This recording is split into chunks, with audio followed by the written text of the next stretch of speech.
sitting now in the middle of a Aseret Tshuva, and the avoid of Aseret Tshuva, first of all, is important to realize. We spoke last week a little bit. We discussed the Sefer Yesod Tshuva from Rabbi Yaina. And the beginning of the Sefer Yesod Tshuva, the first step to doing Tshuva is to make yourself a clean slate. To say, today is my first day of my life. Try to have a fresh start. I have no schusim, I have no mitzvahs, I have no averos, I have nothing. Fresh start. And the reason why we want to do a fresh start is because when a person has a fresh start, he could throw off the weight of his sins, and otherwise you get bogged down. You say, I'm not the guy who does this and this and this, because remember yesterday I did this. How could I come and daven with so much kavanah? Yesterday I was sitting and choosing, or I was lying in bed, or whatever. So therefore, the first step is to clean slate. Forget the past. Let's start again. Fresh start. And Ben Yaina says we can do this whenever we want, all the time. Say this tefillah all the time. He has a whole tefillah about a fresh start and asking Hashem to do tshuva and help us do tshuva.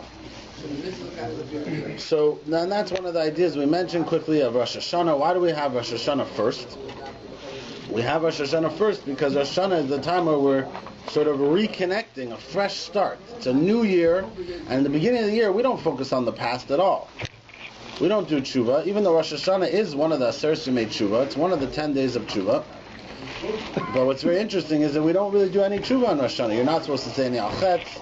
We don't focus on our sins. So how is Rosh Hashanah tshuva? Where's the tshuva on Rosh Hashanah? The tshuva on Rosh Hashanah is the fresh start. We're going to start fresh. Forget the past. I'm just going to be good. Today I'm starting good. I have a clean slate. I'm going to try to fill up the clean side. The sins are gone. The past avoidance are gone. Today is a fresh start. And what's interesting is, what a person would think maybe is that the Aseret Tshuva, Rosh Hashanah, Yom Kippur, not only should it first to do kapara, first to do tshuva, first to do kapara, then you have din. That's the first question. Why do you have the Yom HaDin, and then afterwards the tshuva, right? It should be the other way. Also, it should be at the end of the last year. So the last 10 days of last year should be when we try to fix up last year. And on the last day of the year, we'll judge the whole year. And next year's a new year, fresh start, right? Why is it the first day and then the first 10 days of the next year? And again, this might be part of the reason is based on Rabbi Yaina, because the first step is it's a clean, fresh year. That year is over. 2000, whatever, Tavshin Ayin Aleph is over. And Tavshin Ayin Aleph is what? No, this is good. Tavshin Ayin Aleph is over. Tavshin Ayin Aleph is done. By your own lunch? By your own lunch today? So Tavshin Ayin Aleph is done, is over. And now we'll start on Rosh Hashanah, fresh start, gives us a chance to get rid of our past, and now we could go and do tshuva, and which brings us to Yom Kippur. And that's why it's in the next year, because when we're still bogged down with last year's problems, and we're still bogged down with last year's sins, we're not able to do a proper tshuva. And that's why it has to be in the next year. So now we're holding in the middle of the Aseret Tshuva. In the middle of the Aseret Tshuva are very interesting days because of this. Because on one hand, Aseret Tshuva is a time to focus on last year. Aseret Tshuva is a time to try to do tshuva from last year. It's time to focus on what I did or didn't do right or wrong last year. And it's a time to try to do tshuva for last year. On the other hand, Aseret Tshuva, as its dual role, is a fresh day. It's a fresh year. It's a fresh start. And right now, it's sort of like everything that we do today gets sort of counted double. On one hand, it's counted on last year's cheshbon because we're doing tshuva for last year.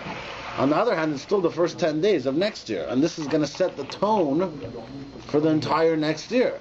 Rosh Hashanah is the first day. The first day will set the tone. The first 10 days will set the tone for the next year. So it's kind of like you get double points for Aseret Tshuva. I don't know if you actually get double points, but it gets counted on last year's cheshbon if you do tshuva, and it gets counted on next year's cheshbon because you're starting off your year hopefully on the right foot. So that's the interesting thing of Aseret Tshuva, and that's what we have to focus on Aseret Tshuva. On one hand, we're trying to fix up the past. On the other hand, we're trying to set up this coming year to be a better year, to be a solid year, a strong year, and a very connected year. So that's a little bit of a quick introduction to Aseret Yemei Tshuva, and what Aseret Yemei Tshuva is, why it's in the next year, why Rosh Hashanah comes first. Because Rosh Hashanah we have to reconnect. First step is we need a fresh start. First step is we need a reconnection to Hashem. Only after that we can do Tshuva. And that's the beginning of the Tshuva process. The truth is that the word Tshuva means to return. It means to come close. So coming close on one hand is trying to remove your old sins, but it's also trying to come closer. By bringing yourself closer, by strengthening the relationship, that's also part of doing Tshuva. Okay, so that's point number one. So with this in mind, to talk a little bit about how we do Tshuva and what to do in Tshuva. So there's a very interesting sefer. It's called Divrei Yeshua. There's another volume which is called Choshen Yeshua. It's written by Rabbi Yeshua Heller, who was a grandson of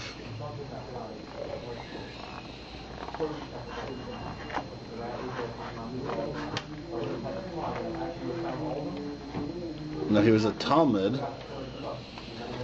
He was a Talmud of the Nachlas David, who was a Talmud of Chaim Volozhiner. I thought he was a grandson.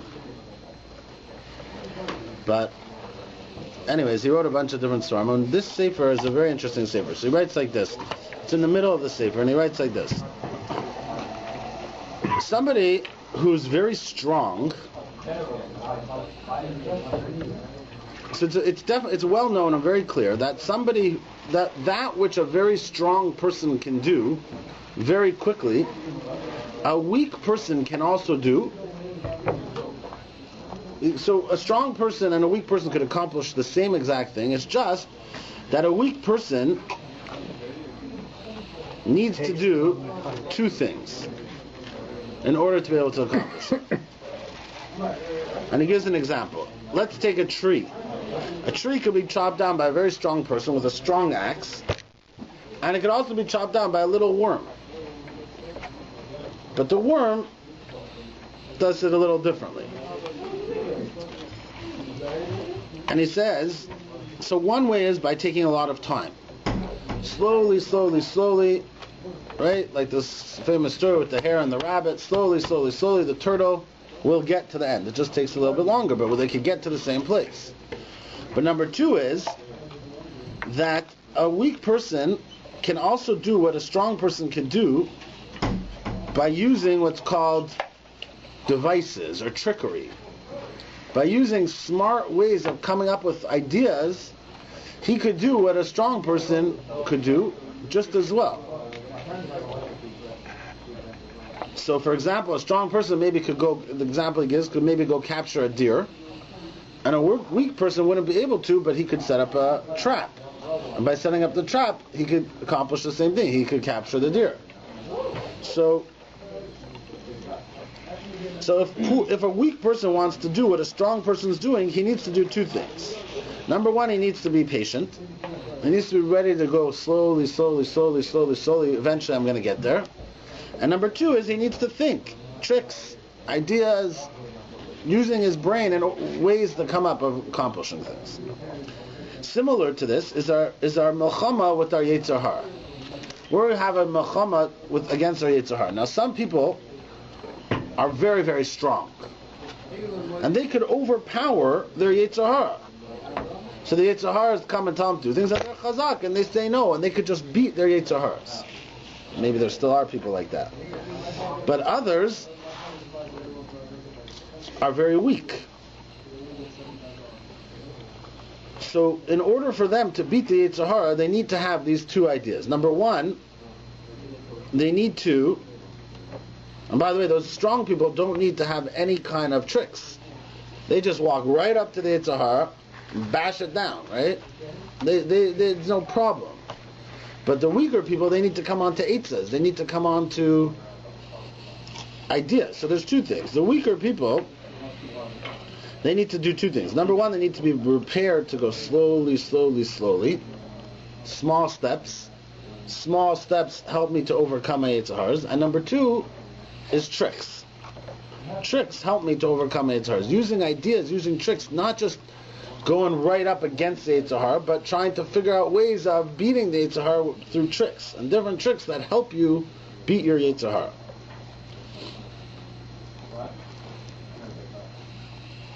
These are the two things that we have to do. For example,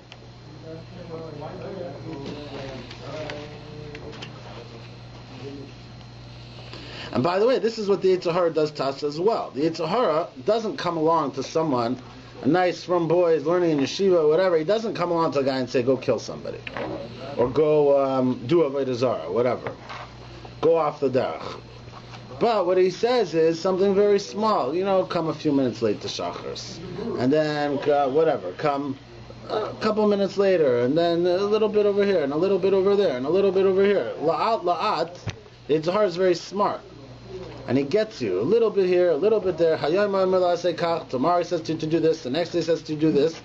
And before you know it, maybe that boy is doing Avodah Zarah. He's off the derech completely. And it all started with a little thing. That's the way the Yetzer Hara gets us, and that's the way we got to get the Yetzer Hara back. We have to go the same way back.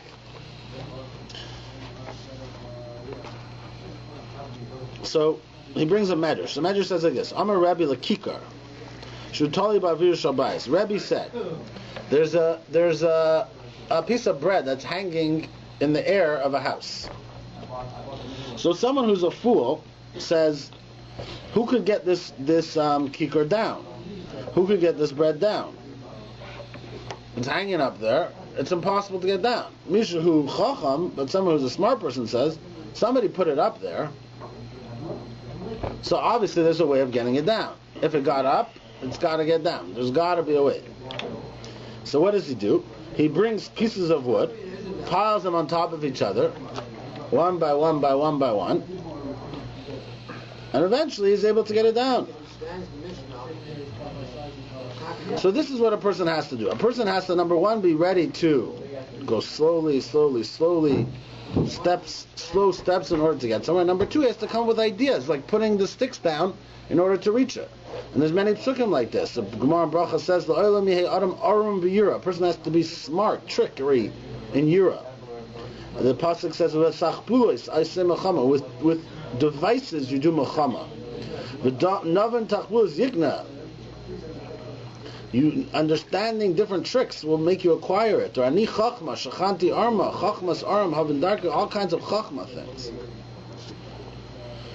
So now he's going to go through some ideas, some tricks that we could use.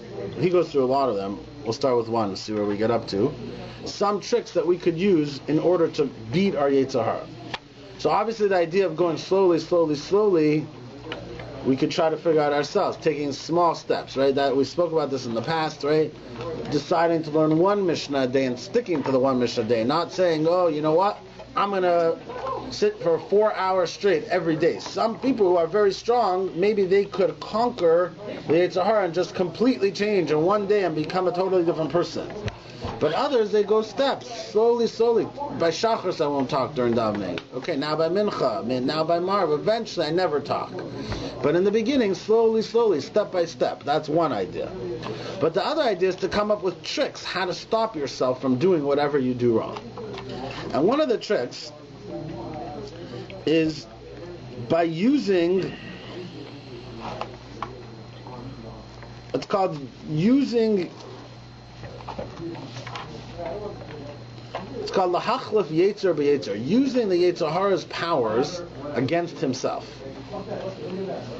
So there are many times in our lives, and as we think about it and we try to come up with this ourselves, we'll come up with so many of them. There are many times in our lives where we could use the power of the Yetzer Hara to conquer the Yetzer Hara himself. So he says like this. Let's take a person, there's the Mishnah Perkei Avos says like this: Machashav hefsa mitzvah keneged schara, schar avera keneged seir. Before a person does an avera, he should think about the schar that he's going to get from the avera, which means the pleasure and the joy of the avera. So if he's sitting and thinking about eating a cheeseburger, he'll think the pleasure of eating a cheeseburger is whatever it tastes like, and the joy and the right, he'll be full, whatever. Then there's the hefsid of eating the cheeseburger. What's the hefsid of eating the cheeseburger? Let's leave that for a second. And the same thing on the other side with the mitzvah. What's the schar of doing a mitzvah, and what's the hefsid of doing the mitzvah? Maybe it costs $100 to buy a lulav and esrog. But the schar is over here. So that's called the cheshbon that we're supposed to make, right? Speaking about buying a lulav and esrog, if you do buy a lulav and esrog from the Kol, tonight's a great night to come. Also, by the way, Agav Kaparas, the Kol will be doing Kaparas at 108 Esther Crescent, and everyone is advised, suggested, encouraged, requested to come. And if you do with chickens, although we do not have a chicken per person. Okay. So this cheshbon that people make is not equal for everybody, because you see, it depends how much value a mitzvah has to you. Depending on the person, somebody who loves Hashem and loves to do Hashem's mitzvahs, so when he makes the calculation, he'll make the calculation like this: how much schar is there for doing the mitzvah of lulav and esrog? Or how much joy? Schar doesn't mean schar in the next world. It could mean schar in the next world. How much does he believe in the next world? How much schar is he going to have in the next world? How much joy does he have in doing the Avos Hashem? Can I get the hefsed $100? What's $100 compared to a mitzvah of lulav and esrog? He has so much schar from that mitzvah, right? And the flip side is Avera, eating a cheeseburger for him is like eating poison. He's so far removed from it that the hefsed is so strong. So depending on the person, depends the calculation, right? How much do you enjoy the mitzvah? How much is $100? Let's take an example, an outside example. Just like we can understand that depending on the person is $100, right? For some people to buy lulav and esrog for $100 is a major financial event, whatever. This is huge. To spend $100 is a lot of money, and it's very difficult. And for some people, spending $100 is like, for other people, a penny. Depends on the person. Depends how wealthy they are, and depends. So same thing by the Avera side. Depends how much you value the mitzvah and how much you value the Avera. So a chassid ha'ohov la'lekav, who loves Hashem, for him he loves to do mitzvahs. Like he says, Gamei dosecha shashuy v'shtasheh mitzvahs. I'll have joy from your mitzvahs. He's so happy that he's davening to Hashem, whatever, right? So when a person's at this maila, so when he makes this cheshbon, he does like this. The hefsed of davening is, I have to get up early, I have to go in the dark, I have to go in the snow, I got to schlep to shul, it spends an hour, and I'm davening, whatever. But what's it compared to? It's compared to such a major pleasure and joy and closeness to Hashem that he's so much joy that it's an easy cheshbon for him. But for others, he doesn't even have to think about the next world. He's not even thinking about the schar he's going to get in the next world. It's just the joy of serving Hashem is so great for him. He's not even thinking about the schar in the next world. So for him, it's almost easy.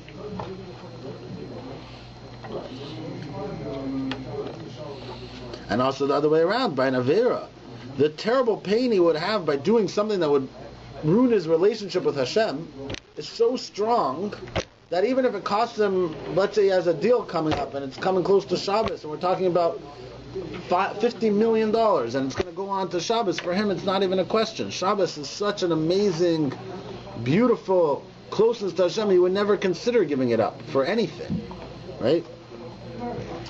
He doesn't even think about Gehenna. Then there's other people who have to come on to the schar in the next world and the virus, the punishments of Gehenna. And then there's lower level people. Everyone has a different cheshbon. Everyone has a different cheshbon, how much a mitzvah is worth to him and how much $100 is worth to him. But we all want to make this cheshbon. There's another way of doing this. There's something else you could add to the cheshbon.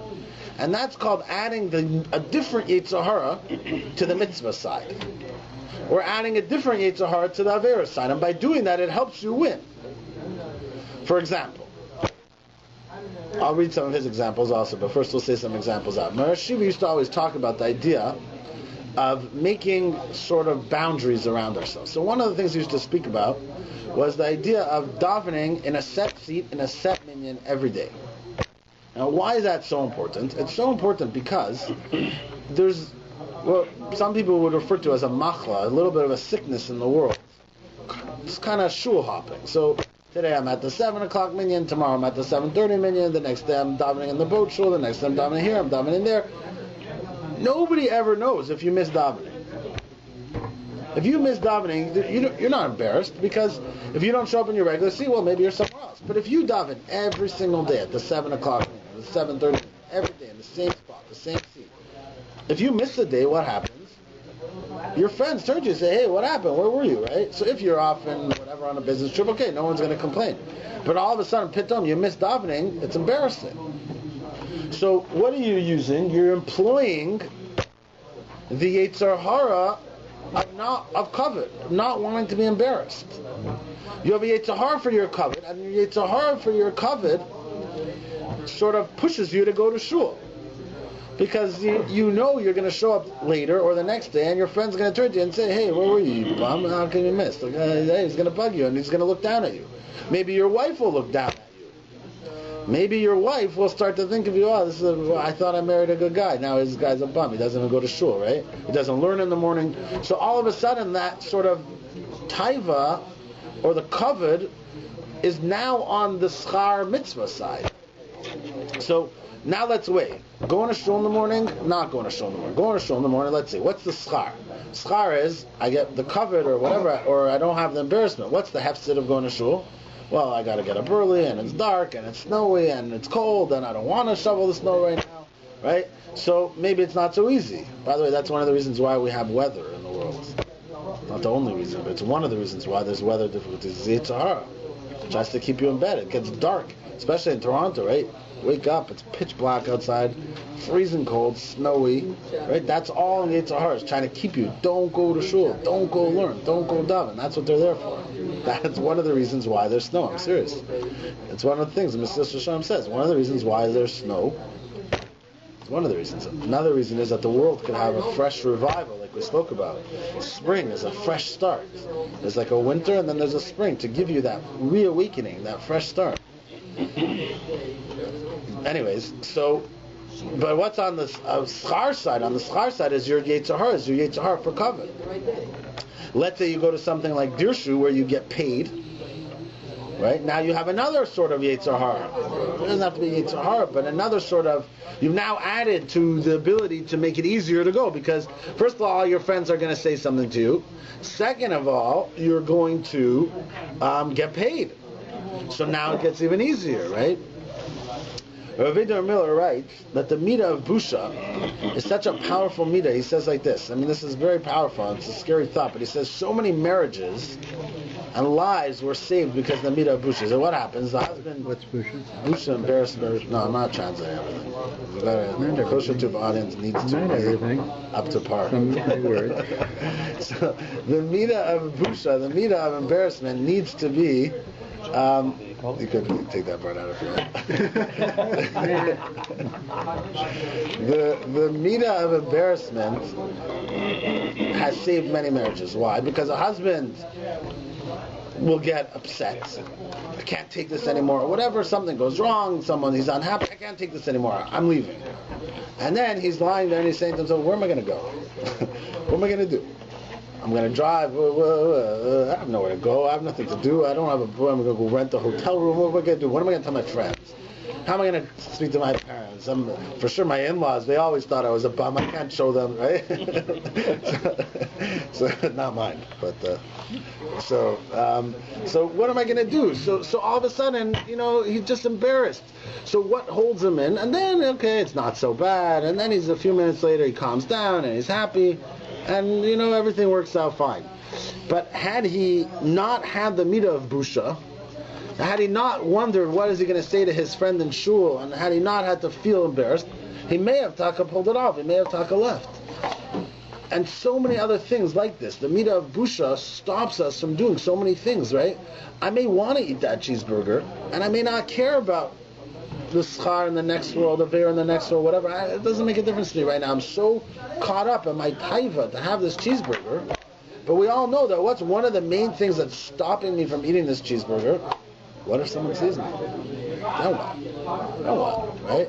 The Gemara says that I think Rabbi Yochanan ben Zakkai said to his Talmidim that your Yira of Hashem should be like your Yira of Basar V'Dam.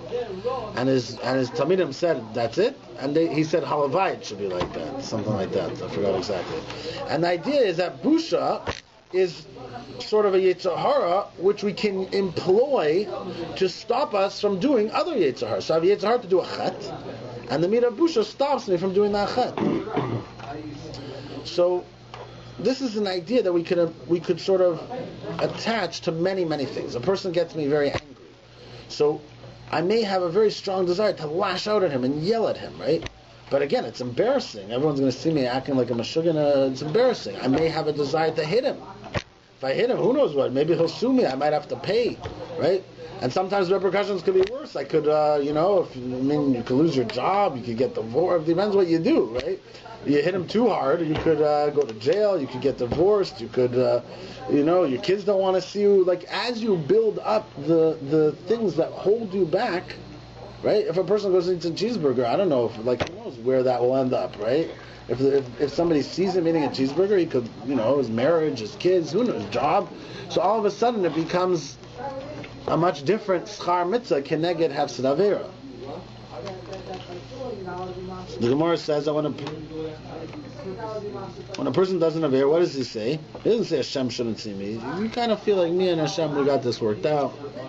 We have a little bit of arrangement, right? Hashem knows what I'm up to. Okay, whatever. Don't worry about Hashem. But a person, chas Hashem, right? And by the way, there's no such thing as driving out anymore. Maybe in the old days you could drive out wherever, but nowadays, wherever you drive, somebody works there. I'm telling you, within at least 4 hours, there's somebody from shul. The guy sitting next to you in shul works in Mississauga or Brampton or whatever, Brantford or whatever those places are called. There's somebody everywhere. Even Sudbury, by the way. Michael Bendel goes to Sudbury, so in case you're thinking of driving to Sudbury. But the idea is that there's people everywhere, right? And you don't know where the person's going to be, so that holds you back. It scares you. So now, you might say to yourself, there's not people, there's cameras. Yeah, there's people, there's not people, there's cameras. Who knows who's following you, right? It's too dangerous. Everything's too dangerous. Just do the right thing, and that's it. Now, you might say, well, that's wimpy. I don't want to serve Hashem because people might see me. I don't want to serve Hashem because I might be embarrassed. It doesn't matter. At least you're doing the right thing. And if you do the right thing, you'll start to do the right thing for the right reasons too. It's just there to help you get past those moments of Yetzer Hara.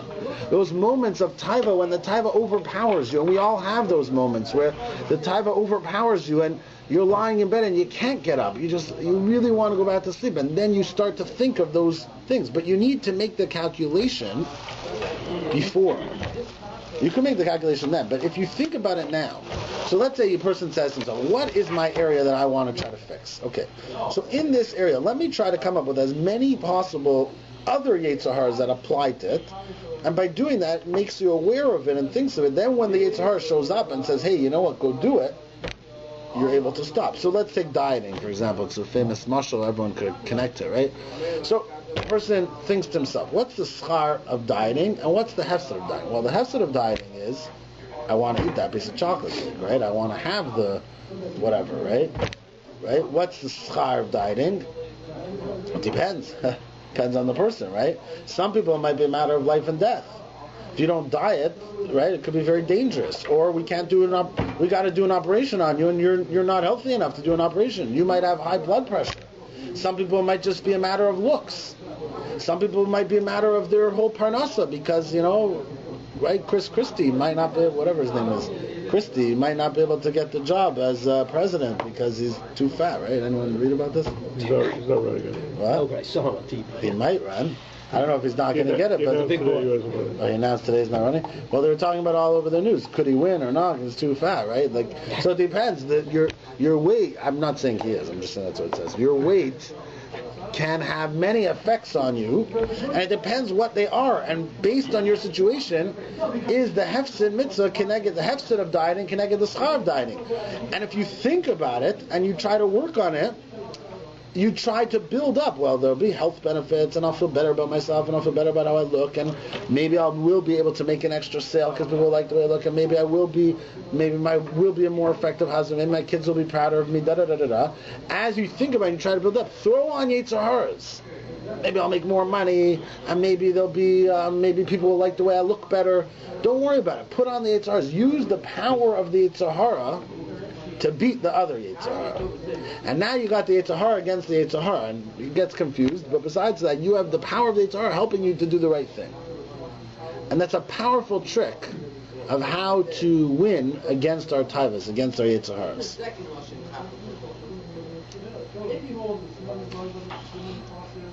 He says, let's say someone's very cheap.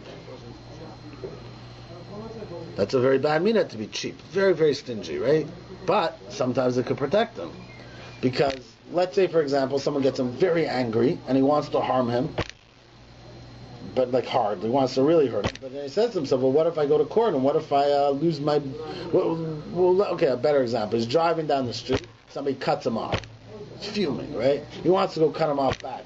Chase up ahead, right? But then he thinks, well, hey, the cops might catch me. I get a ticket. Ticket cost me $400, right? So all of a sudden, he's so cheap, he can't imagine spending the $400, so it stops him from going and cutting the other guy off and fighting. So the power of being cheap you can use to help you. Maybe he wants to do an Avera, like maybe even going to a non-kosher restaurant or whatever, but Averas cost money too. And he's so cheap that he uses the power of being cheap to say, I'm not going to spend $60 or whatever, even $3 on a cheeseburger I'm not going to spend because he's so cheap. So the power of being cheap can be used, even though it's a bad midah, and maybe it's Yetzer, and it can be used to stop you from doing Averas.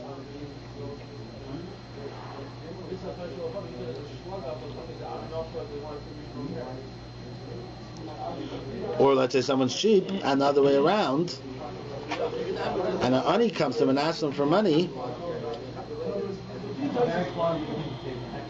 No, I don't know what it says there. But let's say someone has a very hard time learning, but he also doesn't like when people make fun of him. And he knows when he comes home, his wife's going to say to him, well, you can't learn anything, you don't ever go learn. That's the example he gives. You just come sit at home a whole day. I don't know if that happens so much anymore. Halavai, right? So, Tov Sheves be'eretz midbar, it's better to sit in the eretz midbar, in a desolate place, me'eshes midjana v'chas, than having an angry wife, right? So sometimes you stay in shul, you go to the daf, just to not be home a little bit, right? Just to get out of the house a little bit and go to shul. But at least you're learning. Who cares why you're learning? You learn a little bit, eventually it'll be good, and your wife will be happy that you are out of the house. She could, not have you sitting on top of her whole day, and everyone's happy. So you took your Yetzer Hara of your wife not bothering you, and switched it for Yetzer Hara, which wants you to do Bittul Torah. And which one wins?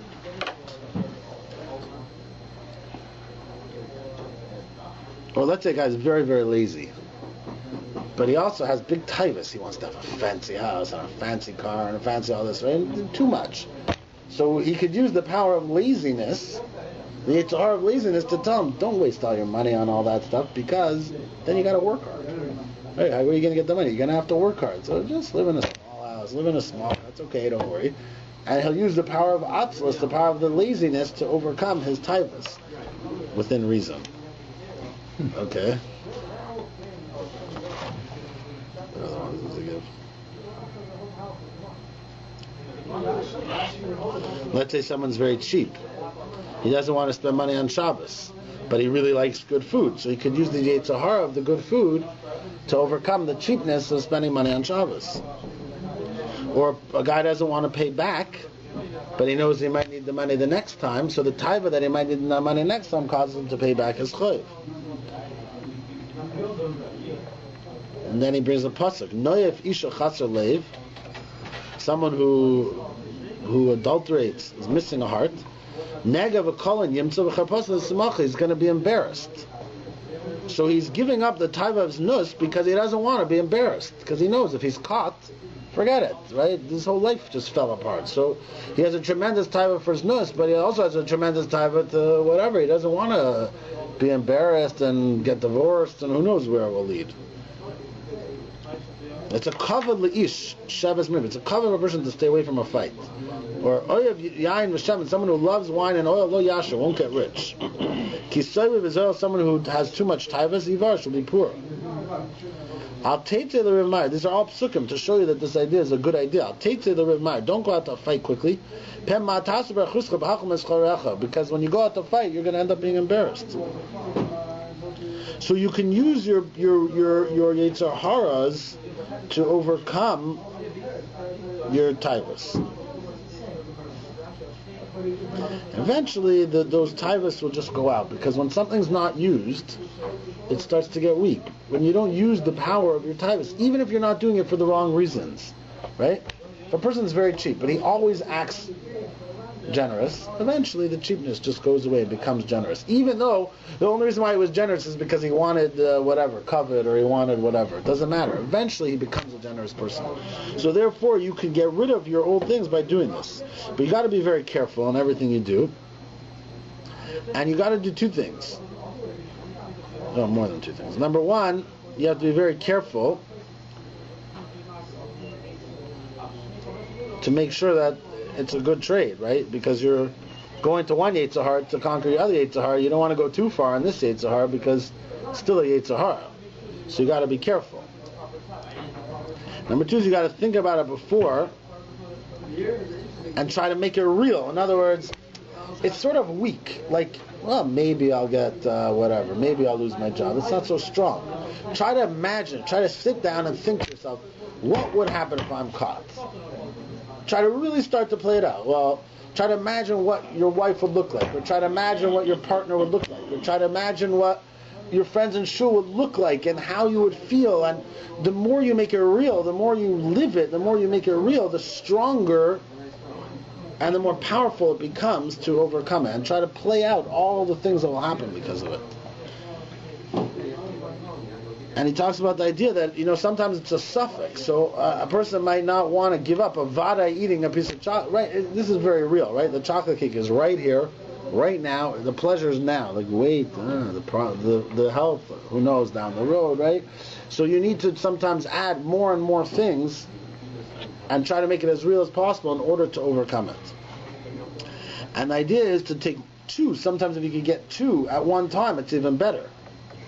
Right? So if you have a taiva for covet and you're going to get some money, so now it's even more powerful than if you just have one. So this is the idea. He gives an example. One more example where he shows you how you can have a few in one shot. He says, let's say a person's getting into a fight and he keeps himself quiet. He saved a lot of things. Number one, he'll have covet, that he didn't make himself look like a fool. When you get angry, you look like a fool. Number two, he doesn't have to pay. Maybe he'll get charged for harassment or whatever. And number three, when you get angry, it makes you weak and it's not good for your body.